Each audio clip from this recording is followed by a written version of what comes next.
just want to let everybody know it's good seeing you guys. Welcome back. Um, Hopefully all your families are remaining safe and healthy throughout this entire process. With us, we're grinding and chopping away, you know. We just taking advantage and making the most of all the opportunities that we have with this new technology. I will say this, I got one thing I do have to admit, and hopefully you guys will enjoy this when I say this. I have never checked so many work emails ever in my life, but I have. But we're taking advantage of all the installs that we're getting in and, you know, interacting with the guys. The guys have been focused, they've been right on point, and you know, it's just been exciting just to get this thing started. So with that saying, fellas, ladies, hey, let's hit the ground running. Let's roll. All right, we'll start with Herbie. Go ahead, Herbie. Hey, Coach, how are you, man? Good. How you doing? I'm well, thanks. I'm sure this was going to come up, but I just wanted to go ahead and ask it up front. The NFL is tweaking the Rooney rule, and I'm curious on your reaction to how the league is addressing minority hires. How much do you agree with the process that they're putting in place now, and then just your overall reaction to it? Well, my overall reaction is going to remain the same. I am blessed and fortunate to be placed in this opportunity and been given the situation, okay? One thing, as a coach, you always want to be judged based upon your own merit. So at the end of the day, the best coach is going to be hired. So that's what I do. I coach football, but when it's all said and done with, I can't control all the controllables. The only thing that I can control is where we're at right now and what we're doing. And that's making sure that we are mentally prepared for whenever we have that opportunity to get back on the field together. Let's go to Sam McDowell. Go ahead, Sam. Hey, Coach. Hope you're doing well. Yeah. I'm wondering about Clyde, and first of all, how you see the backfield situation shaking out. I know it's early, but just wondering what you guys sort of envision as far as how you're going to split the workload back there. And also when you don't have the rookie mini camps, I mean, what is the legitimate difficulty in a rookie like that who maybe you're going to feature prominently, not knowing maybe some things that you'd be hands-on with them normally at this time of year? Well, one thing is Veach and his entire staff did a great job of evaluating the kid. Collectively, as a coaching staff, we felt we did a great job of evaluating the talent. But on top of that, and I think this is more important than anything, we know the person. And we know one thing that kid is going to do. He's going to come in and work his tail off. Now, he's just going to be a piece of the puzzle. You got Damian Williams, who did a hell of a job for us last year. He's also going to have an opportunity to play with one of his former teammates. And then we have Darwin. And then we got the young kid out of that played with the Oakland Raiders and DeAndre Washington. So we have a unique situation where he can come in and have an opportunity to learn from a collective group. But also, we want to make sure we're utilizing him the right way and making sure that he's mentally prepared to go when it's time to go. Okay, let's go to Sarin Petra. Go ahead, Sarin. Coach, I know you talked about the caliber of person on Clyde Edwards-Helaire. One of the biggest things transition-wise for a college back is to block, to figure out the blocking schemes, who he's supposed to block, how to do it. Seemed like it was kind of mixed messages from a lot of people. Some people said he really was a good blocker. Other people said that was his big weakness. What do you think of his blocking skills as he comes into the league? Well, we've had this discussion with him, and you know what? Sometimes you see college kids put some good stuff on tape. Sometimes you see them put some poor stuff on tape. The thing that we do know is that he does have the willingness to block, and he understands that's a huge asset that's going to help him moving forward to getting him on the field and contributing to what we do on our side of the ball. But one thing I will say, he does have the attitude, mindset to get it done. So I'm not concerned with that. Coach Dillon's going to do a great job of making sure that he's physically prepared to get that done. Okay, let's go to Adam Teicher. Go ahead, Adam. Hey, Eric, how you doing? Good. How you doing, Adam? Good, thanks. Appreciate it. Was wondering, you talked about the depth you guys have at running back for sure, but is there something that Clyde brings to that room that maybe you guys didn't have last season? Hey, I think the kid is just a special kid. You've seen some of the things that he's done on tape as far as running the ball, having the ability to get outside in the open field, and make some plays as a receiver. You can create matchups with him. He's one of those ideal kids that fit in what we do. So having him a part of the puzzle, I mean, think about it. He gets to go out there and play with a Pat Mahomes, a Travis Kelce.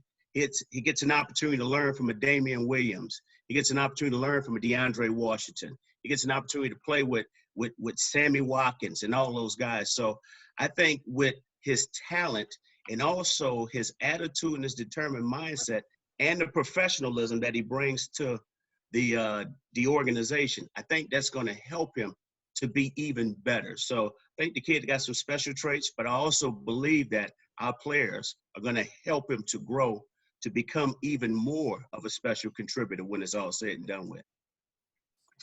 Okay, let's go to James Palmer. Go ahead, James.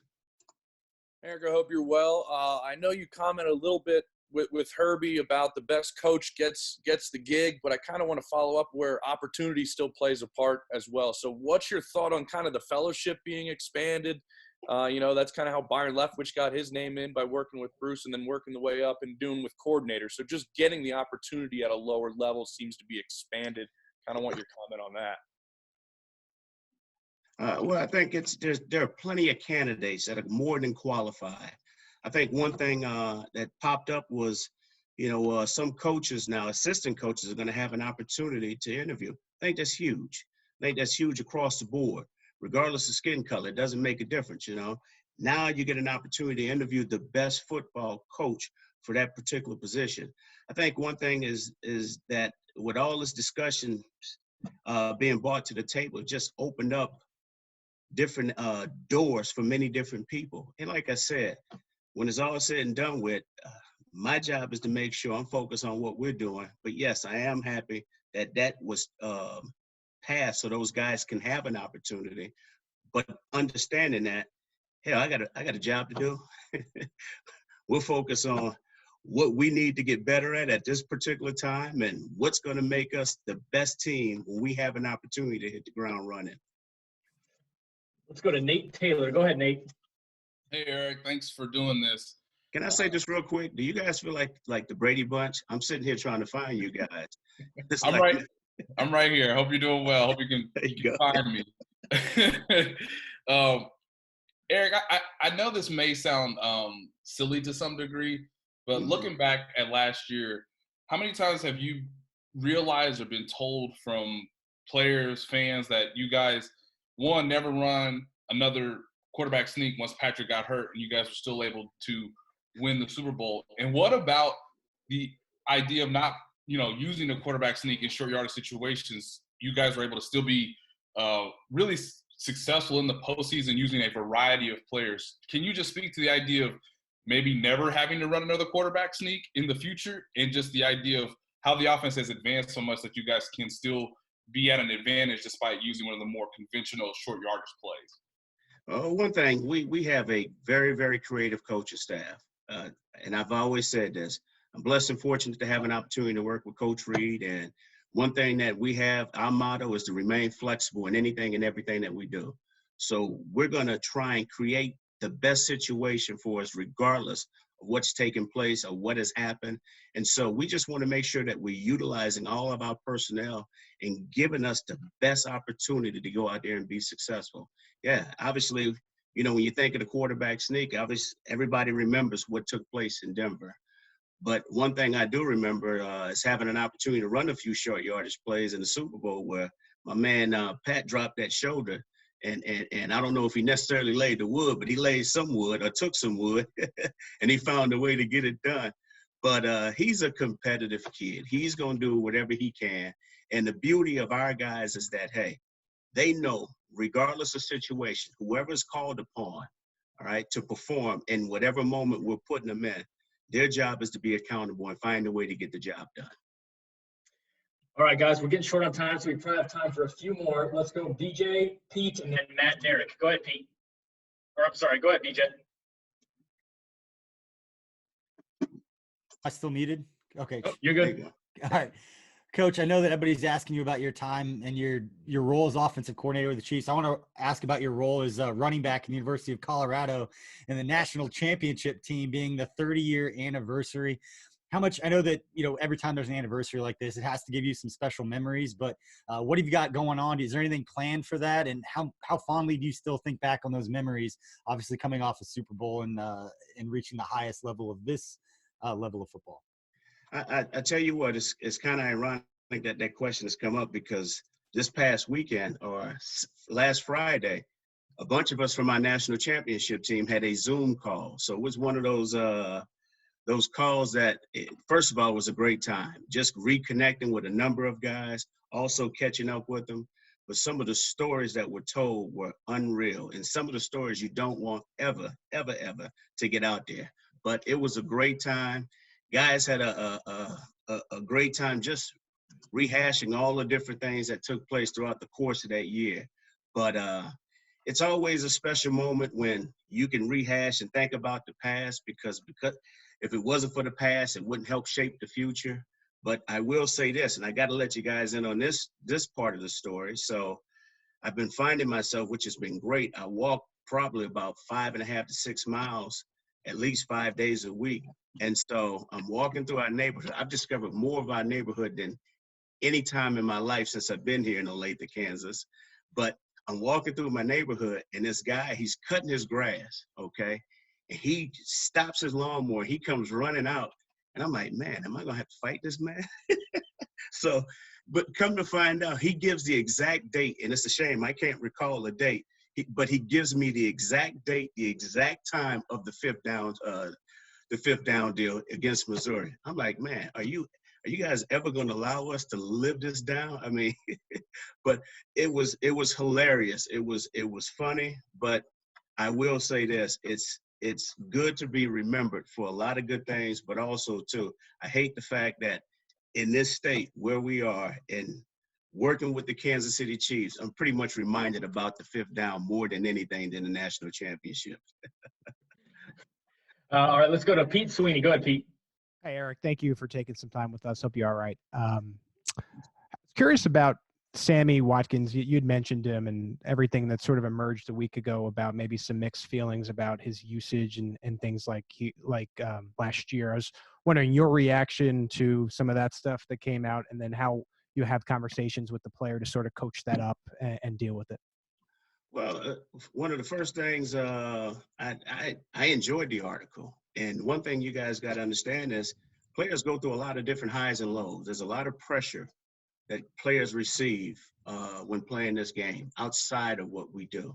And so I'm not going to divulge on any of our conversations, but I love Sammy. I love the way he comes to work every single day. I am very blessed and fortunate that we're bringing him back. He's a big, huge part of what we do.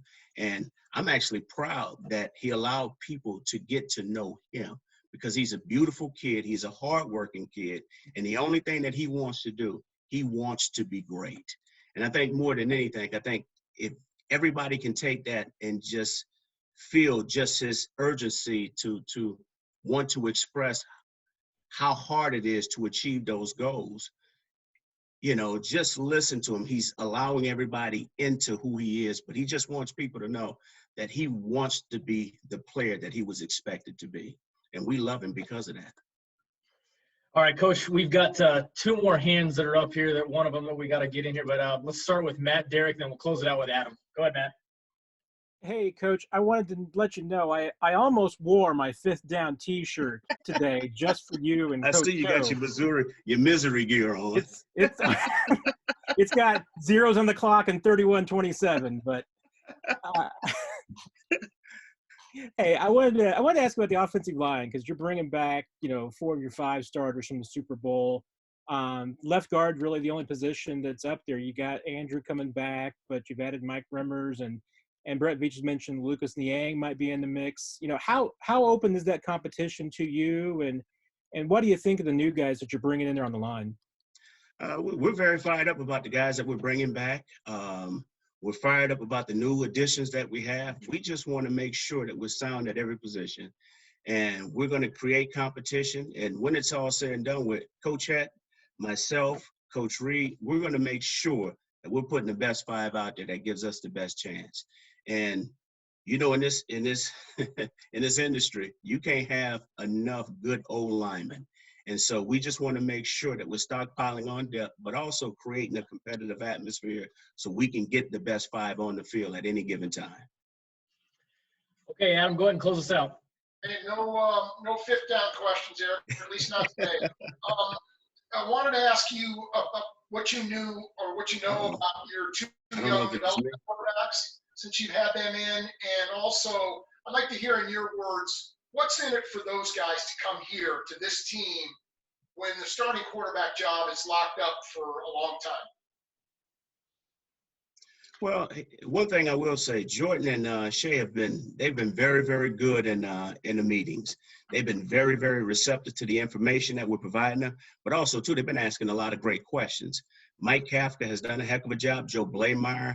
And one thing, when we're sitting in that room, when we're sitting in those meetings, we want all our guys to be interactive.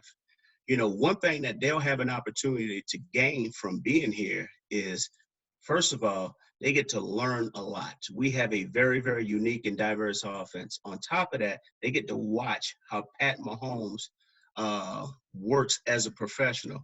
And I think more importantly, they get an opportunity to work with a Chad Henne who's been around for a very, very long time and has provided some outstanding leadership qualities within that room. So those are the things that I think those guys gain from being here and a part of our family. Coach, we appreciate you joining us. Thanks for your time. Hopefully we get to see you soon. All right. Thank you, guys. Guys, hey, stay healthy and stay safe, please. Thanks, Coach. Take care.